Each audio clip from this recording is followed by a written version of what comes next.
May my cry come before you, Lord. May my prayers reach unto the sky. May my lips overflow with praise. May my tongue sing of your... Well, good evening, everybody. Welcome back to our Lift channel, Living in Faith Today. Today I'm coming to you from my home. I'm actually out here at a fire pit, and I've got a fire going. You saw that, I think, in the beginning of the video.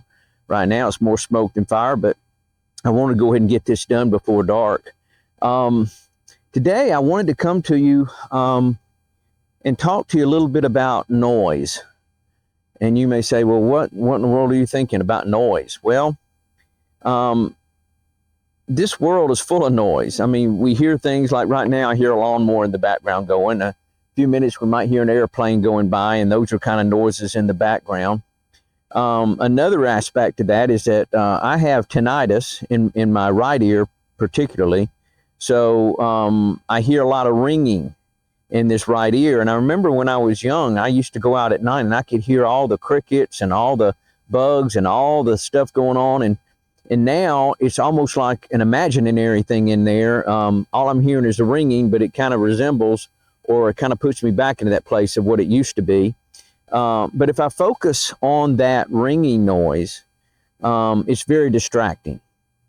And so I have to block it out. A lot of people that have tinnitus deal with that, and some in a much worse case than I have it. It's so hard to tune that noise out. But what I really am talking about today is spiritual noise. There's a lot of things going on in our lives today. Again, we live in a world that's upside down. So many things in the news, so many things going on among the believers, church people. They're talking about this, they're talking about this. What if this happens? What if that happens? And what does this mean? What does that mean? And you go on YouTube, and hey, this is a YouTube channel, so I'm not criticizing all the YouTubers out there by any means. I appreciate most of them, but a lot of them are actually just noise makers. They're out there to try to find a problem, create a problem, stir up something to get people all worried and upset and anxious over. And so the noise that I'm talking about now is, how do we tune all of that out? And how do we hear what's important? How do we know how to focus on the right things and not let all this negative stuff going on around us, kind of bring that anxiety upon us. I know that in the world, particularly in Middle Eastern culture, they have a lot of meditation. You've got yoga, which I know a lot of people who practice yoga. Yoga exercises and strengthening and all of those things, there's nothing wrong in that. But when you get to that meditation part of trying to calm yourself inwardly and bring it all about the inward person, finding your peace that way, that doesn't work. And if it does, it's so temporary, it's not even measurable. Because as soon as you come out of your quote unquote trance, you're right back into the real world again. But in a relationship with God, we can tune out that noise. And we can actually find ourselves with inner peace when we are done meditating upon the Word, and when we're actually done with prayer. But we have to really focus on how to do that. There's a story in the Old Testament about Elijah. Now, Elijah was a prophet of God, and he was called to do mighty things for God in his day. And he had just accomplished something that God had called him to do. And then all of a sudden, he found himself on the run. He found that he was being pursued, and so he ran and he hid in a cave. Now, you might say, well, why, if he's a prophet of God, hiding? Well, that's the humanity of the characters in the Bible. Throughout the Bible, you see the humanity of man, which basically means that they trusted God, but they were still human. They still had fears. They still had anxieties. They still found themselves sometimes not exactly where they should be, but they're always in this presence. When they come back into the presence of God, they find their peace. So this particular story is after he had fled. He's now in this cave, and God begins to have a conversation with them. And he says, "Why are you here in the cave?" And what are you doing here? So in verse 10 of 1 Kings chapter 19, Elijah says, so he said, I've been very zealous for the Lord God of hosts, for the children of Israel have forsaken your covenant, torn down your altars, and killed your prophets with a sword. I alone am left, and they seek to take my life. Then he said, God speaking, go out and stand on the mountain before the Lord. And behold, the Lord passed by, and a great and strong wind tore into the mountains and broke the rocks in pieces before the Lord. But the Lord was not in the wind. And after that, after the wind, an earthquake. But the Lord was not in the earthquake. And after the earthquake, a fire. But the Lord was not in the fire. And after the fire, a still small voice. So it was when Elijah heard it, that he wrapped his face in his mantle and went out and stood in the entrance of the cave. And suddenly a voice came to him and said, what are you doing here, Elijah? So basically, what we're seeing here in that particular story is Elijah had accomplished a mission for God, and then he found himself in a weak moment. He's in hiding, and God reaches out to him. But God doesn't show up in the noise. He doesn't show up in the whirlwind and the windstorm where it's breaking the trees and the rocks. He doesn't show up in the earthquake regarding speaking to Elijah in the midst of the earthquake. He doesn't show up in the fire as the fire blazes. But then all of a sudden it gets really quiet. And when it gets quiet, that's when God shows up. So why do I read that story? I read that story so we can kind of get an idea of what it means to settle ourselves in the presence of God and wait for him to speak and wait for him to bring encouragement to us when we find ourselves discouraged.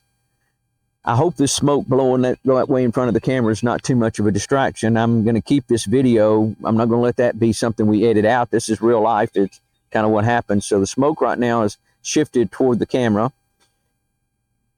But I want to talk to you about that because many times we get wrapped up into the noise of what's going on in the news, the noise of what's going on in our families, maybe at work, relationships, anxieties, fears, whatever it might be. We find ourselves in this place of anxiousness, and we can't hear God's voice in that place. And so we need to separate ourselves from those things and shut off that noise. And we come to God and say, God, I want to be in your presence. I want to see you. I want to hear you. I want to know what you have to say in these circumstances of which I'm going through, because they're real circumstances and people are hurting and there's a lot of pain and suffering, and people need to have that comfort of God.